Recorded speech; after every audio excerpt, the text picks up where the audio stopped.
Hi, my name is Paul Beckwith. I often teach at the University of Ottawa courses like climatology, meteorology, oceanography, geographical approaches to environmental issues, and also physical geography at Carleton University. Today I'm going to talk about something a bit different. I'm going to talk about the crisis in capitalism and the relationship to cascading climate chaos. So, in terms of my videos on the abrupt climate system change, I connect the dots. I look at how the climate has changed in the past, I look at what's happening now, and try to make projections to where we're heading in the future. What are the weak points of our human civilization? And I think one of the points that glaringly stands out is our global food supply. This is an area that is going to be hit hard by extreme weather events, the increase in frequency, severity, and duration, changes in the hydrological cycle, etc. And how will capitalism deal with that? If you talk to a lot of climate scientists about capitalism and the relationship to climate change, they would argue, along with economists, that climate change is an externality. Our changing levels of greenhouse gases in the atmosphere is not counted at all in our current economic and capitalist systems. It's an externality, it's just not considered. It's a tragedy of the commons, if you like. Getting back to capitalism, let's go back 100 years or 200 years and let's look at a typical factory. There'd be owners of the factory. They may or may not own the land. If they don't own the land, then there's landlords, there's upper managers, and the company is producing some sort of product, some widget. So there's a whole spectrum of different employees earning different amounts of money with different trainings and skill sets. Okay, but there's lots of employment.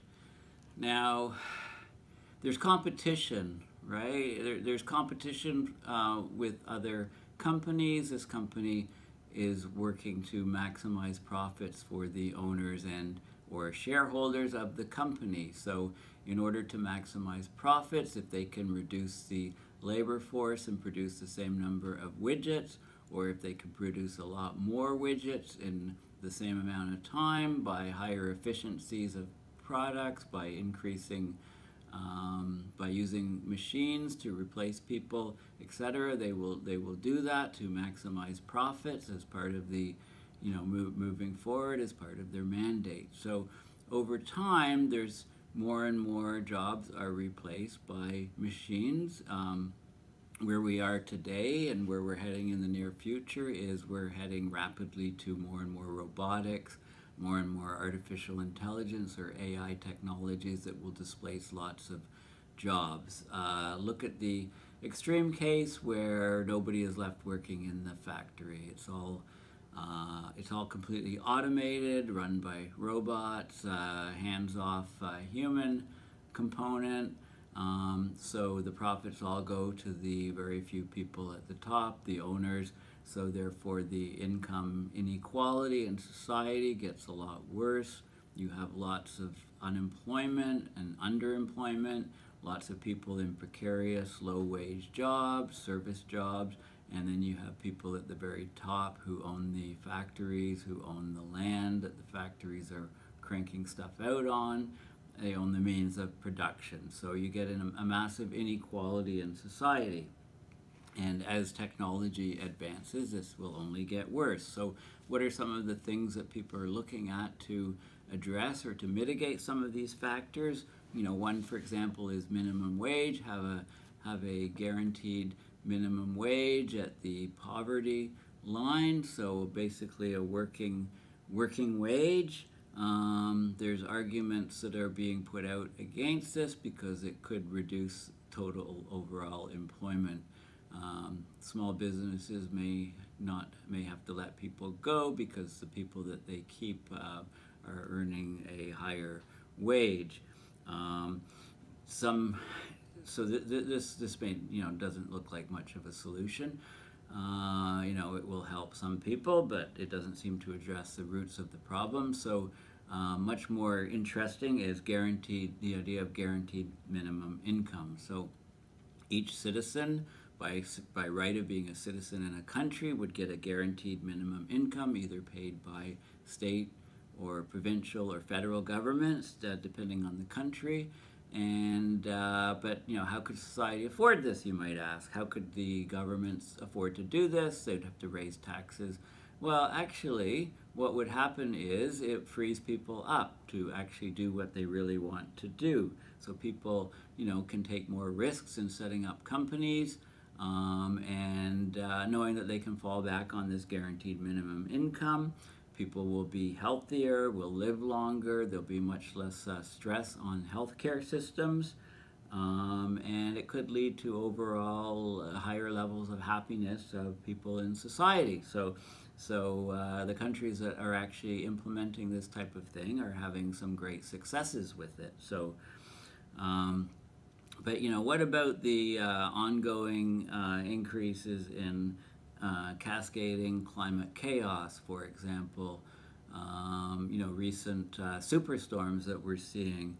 How does that affect employment and economies and things like that? Obviously, there's a huge stress on infrastructure, a huge stress on economies, but our metrics are very poor at capturing this. I mean, economists and financial people love GDP, or gross domestic product. The problem is when there's a Katrina or a Sandy or a Harvey or an Irma, there's lots of infrastructure destroyed, and this, the rebuilding process is accounted for as a increase in GDP, so which is considered a good thing for economies and growth of countries and economies. So what it's not capturing is the destruction of infrastructure in the first place, which is putting great stress on countries and governments and so on, especially as the frequency of occurrence goes up. And also, this does not measure, this has no bearing on what is ultimately important, what the capitalist system is supposed to be doing, and that is the utilitarian effect of increasing the pleasure and happiness of people, minimizing the pain and hardship, and doing this for the largest number of people possible. I mean, this was one of the ideas. The whole point of this system was to, to basically support these utilitarian type of views. But climate change is the exact opposite. Abrupt climate change from the changes in the chemistry of our atmosphere and oceans is causing great disruption and great stress and great hardship and loss of livelihoods and loss of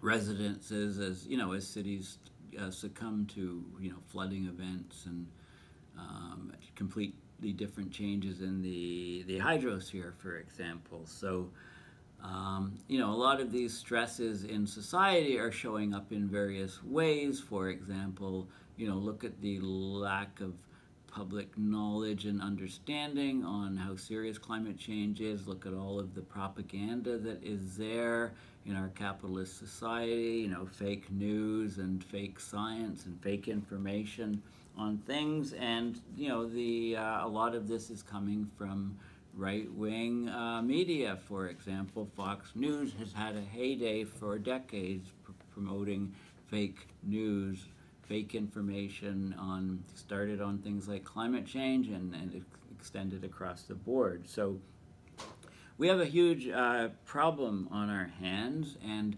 technologies that are using data mining, for example, companies like Cambridge Analytica are data mining social media, so they're finding out keywords and things so politicians can go and tailor their speeches, etc., to particular regions. And this has been used successfully in the Brexit vote to leave the EU, the US election, most recently the Nigerian elections, which were nullified because of the this type of thing going on. So basically, democracy is being hacked.